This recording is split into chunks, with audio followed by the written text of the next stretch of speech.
So you can see the problem is uh, all the new files that are here, the thumbnails is not generating. Now I don't remember what I did to cause this, but that's the thing. Earlier files the thumbnails are here, but the older files thumbnails are newer files thumbnails are not generating. The solution is to download this Klite codec pack full. Okay, don't download it via Ninite or any other thing that auto installs it for you. Download the full package here. Okay, and then go through the installation, and while you are going through the installation, let me show you where it is. Click on next.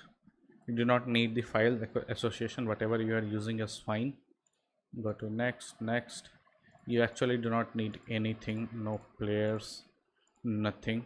All you need to select is thumbnail. Okay, and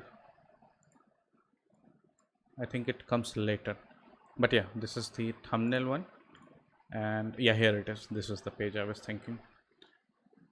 And what do we select? Hide video design file type icon overlay, your secondary backup cache, disable cache, remove back. Okay, select all these three on thumbnails, and you do not, yeah, these two are the main pages. Thumbnails here and here. For what things you want thumbnails, just select all, and do not need to even install the media player. And let's see what happens. And as soon as it has done installing, you can see the thumbnails are back. Okay, now I don't remember what's the exact reason this happened, but on a normal system this will not be an issue. One of the thing is that some type of files are not recognized by Windows. For those the thumbnails are not created, but at least this is a solution for a lot of the thumbnail generation. So see you.